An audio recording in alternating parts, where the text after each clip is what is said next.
네, 하루간 경제 뉴스를 종합하는 시간 경제운입니다. 서울 아파트 실거래 가격이 역대 최고가에 근접한 걸로 나타났습니다. 집값이 빠르게 오르면서 오히려 거래량은 줄어드는 추세인데요. 오늘 뉴스 포인트는 부동산 소식으로 출발합니다. 지금 자리에 홍경표 기자 나와 있습니다. 안녕하십니까? 안녕하세요. 네, 서울 부동산 가격이 한 2, 3년 전 그 호황기 때 가격을 거의 다 회복했다고요. 네, 올해 들어서 서울 아파트값 상승세가 이어지는 가운데 서울 아파트 실거래 가격이 역대 최고가에 근접한 것으로 나타났습니다. 네.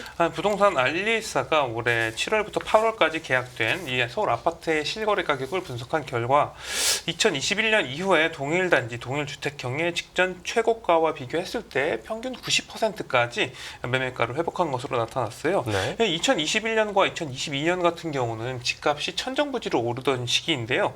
이 시기에 아파트 가격이 역대 최고가를 찍은 단지가 대부분이죠. 구별로 살펴보면 서초구와 용산구는 올해 3분기 거래 가격이 직전 최고가에 평균은 99%까지 올라왔습니다. 네.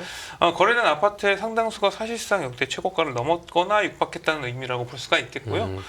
그리고 강남구가 97%를 회복하며 뒤를 이었고 마포구와 종로구가 각각 95%, 성동구와 중구가 93%를 회복하는 등 이 강남권과 일명 마용성, 마포, 용산, 성동구와 같은 고가 아파트의 가격 상승 속도가 상대적으로 빠른 모습이었습니다. 네. 또 목동 재건축 호재가 있는 양천구와 송파, 광진, 영등포구가 각각 최고치의 92%까지 실거래가를 회복했고요. 네. 동작구와 강동구도 최고가 대비 90% 수준으로 거래가가 올랐습니다.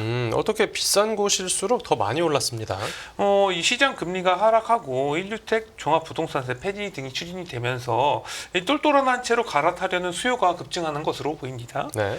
준상급지 위주로 상승 거래가 늘면서 가격 회복 속도가 빨라진 것으로도 분석이 되고 있고요.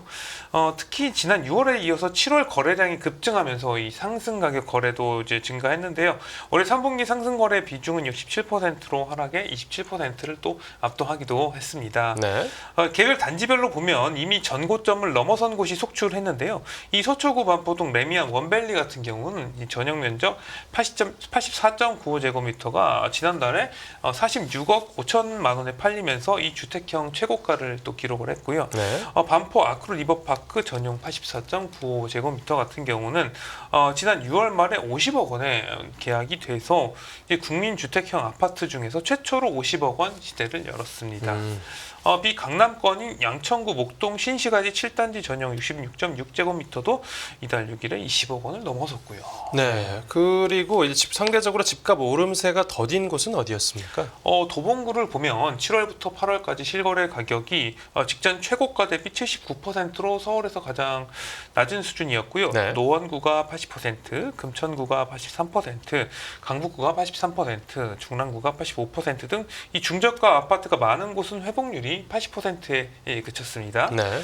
재건축 사업성 문제가 이제 불거진 노원구 상계 주공 5단지 전용 31.98제곱은 이달 초에 거래가가 5억 2천만 원으로 이게 2021년 8월에 최고가 8억 원 대비 한 65% 선에 불과했고요. 네, 그렇군요.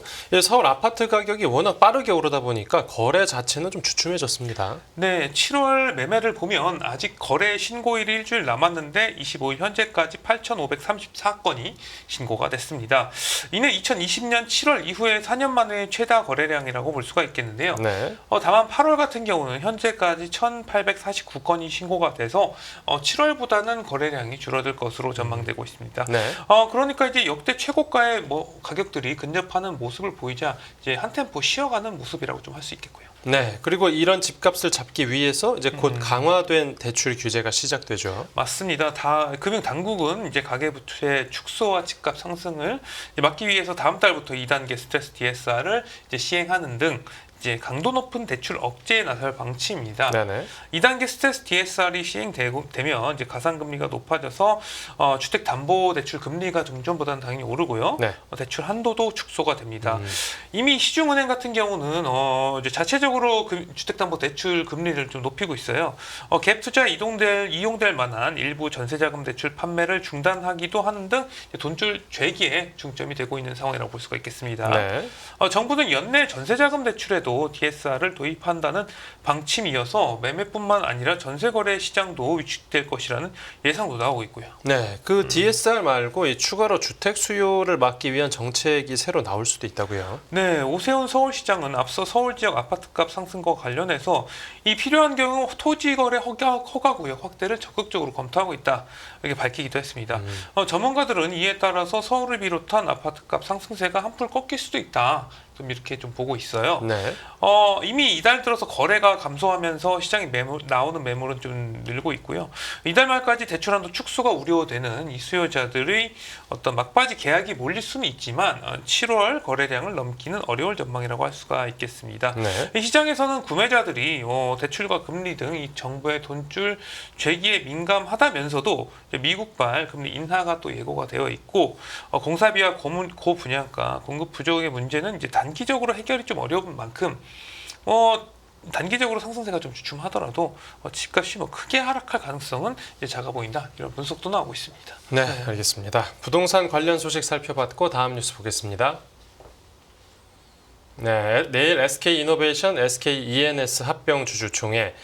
앞서 SK그룹이 이노베이션하고 ENS를 합병하겠다라고 밝혔는데 네. 이제 내일 주주들을 모아놓고 생각을 묻는다고요. 맞습니다. SK이노베이션과 SKENS 합병이 오는 27일, 그러니까 내일이죠. 이 갈림길에 섭니다.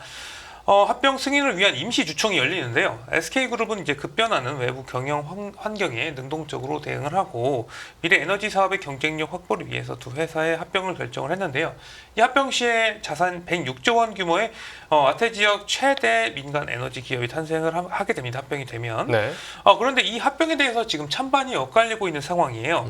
이 국민연금기금 수탁자 책임 전문위원회는 지난 22일에 이 주주가치 훼손 우려가 크다면서 합병 반대 입장을 밝혔습니다. 네네. 국민연금은 SK이노베이션의 2대 주주인데요. SK이노베이션의 기준 시가에 따라서 설정한 이 합병 비율이 일반 주주에게 이제 불리하다고 보는 것입니다. 네.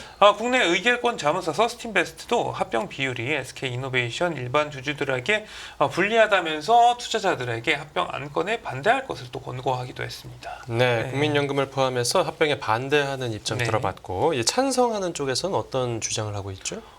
양사 결합의 시너지에 주목한 자문기관은 이제 합병에 긍정적이었는데요.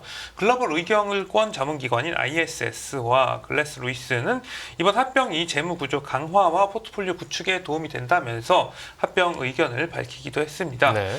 아까 좀 불공정하다고 평가받았던 합병 비율에 대해서도 이 법적으로 규정된 방법을 따랐으며 기업가치 평가도 공정했다 이렇게 평가를 했습니다. 네. 국내 의결권 자문사인 한국 ESG 연구소 또한 이번 합병이 재무 안전성 개선과 배터리 투자 부담 감소에 도움이 될 것이라면서 찬성 의견을 권고하기도 했고요. 네, 이렇게 기관 투자자들 생각이 엇갈리는 만큼 이제 주주들 생각이 더 중요해진 상황이겠죠. 맞습니다. 이 합병은 주주총회 이제 특별 결의 사항으로 주총 출석 주주의 3분의 2 이상과 발행 주식 총수 3분의 1 이상의 찬성이 필요합니다.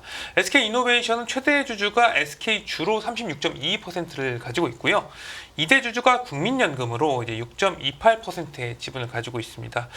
개인 주주가 20%가 넘고요. 이들에 아울러 이제 합병에 반대한 주주들이 만약에 주식 매수 청구권을 행사할 경우에 그 규모에 따라서 합병이 무산될 가능성도 있습니다. 네. 만약 국민연금이 전량 주식 매수 청구권을 행사를 한다고 하면 SK 측이 6,817억 원을 이제 매수를 해줘야 되는데요. 네. 이는 지금 SK 측이 준비한 매수 금액 8천억 원에 상당히 근접하는 금액이라고 볼 수가 있겠습니다.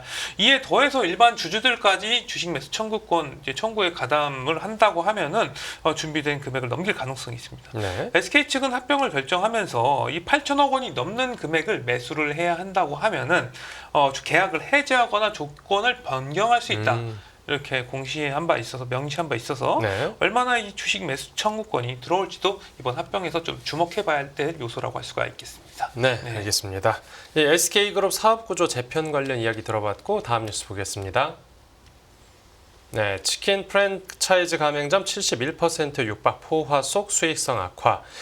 개인이 운영하는 치킨집은 줄고 있는데 치킨 프랜차이즈만 늘어나는 모습이라고요. 네, 국내 치킨 전문점 개수가 2년 연속 감소하는 사이에 이제 치킨 프랜차이즈 가맹점은 오히려 늘어난 것으로 나타났어요.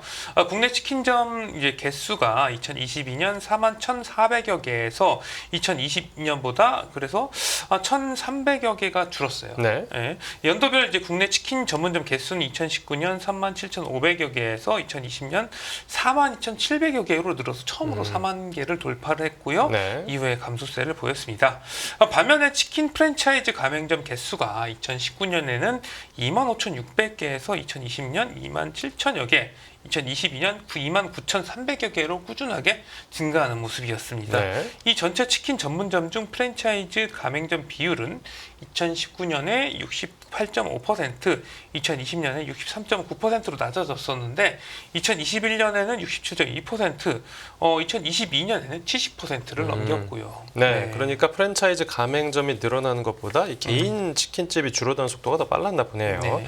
이렇게 치킨 프랜차이즈만 살아남는 이 가장 큰 이유는 어디에 있겠습니까? 업계에서는 이 프랜차이즈 쏠림 현상은 이 배달앱 시장이 커지면서 나타나는 현상이다 이렇게 봤는데요. 네. 이 배달앱 시장이 커질수록 대형 프랜차이즈 치킨 브랜드가 유리할 수밖에 없다. 뭐 이렇게 지적이 나왔습니다. 네. 이 실제로 배달앱을 접속하면은 이 화면을 보면은 프랜차이즈 치킨 할인 뭐 이런 행사부터 나오지 않습니까? 그리고 치킨 카테고리에 들어가서 주문 수를 정렬을 하면은 뭐 개인 치킨집은 사실 찾아보기가 힘든 게 현실이죠. 살아남기 위해서 프랜차이즈로 갈아타거나 애초에 프랜차이즈로 시작하는 사람이 많을 수밖에 없습니다. 네. 가맹점업 단체 관계자도 이 개인 창업자 입장에서 이 배달앱 수혜에 특화된 어떤 광고나 행사로 일정 수준의 매출을 보장해주는 프랜차이즈로 쏠릴 수밖에 없다 이렇게 보기도 했고요. 네, 이제 문제는 이제 여기서 프랜차이즈 가맹점이 더 늘어난다라고 하면 이제 뭐 개인 치킨집이 사라지는 건 당연지사고 네. 이제 결국 프랜차이즈끼리의 출혈 경쟁도 더 심해지는 거 아니겠습니까? 이 배달 음식 시장 성장세가 둔화하고 치킨집이 포화한 상태에서 가맹점이 늘어나게 되면 이 수익성이 악화해서 구조조정이 발생할 수 있다는 경고도 나오고 있습니다. 네. 이 상태에서 프랜차이즈 브랜드 간 점유율 경쟁이 과열이 된다고 하면은 이 점주의 수익성이 악화되면서 수가 줄 수밖에 없다는 분석도 나오고 있는데요. 실제로 이 치킨 전문점의 영업 이익을 살펴보면 2020년 6,200억 원 수준에서 이제 2021년 9,300억 원까지 증가했다가 2022년 8,600억 원까지 감소세로 돌아서는 모습이었습니다. 네, 알겠습니다. 오늘 뉴스 포인트는 여기서 정리하죠. 잘 들었습니다. 감사합니다.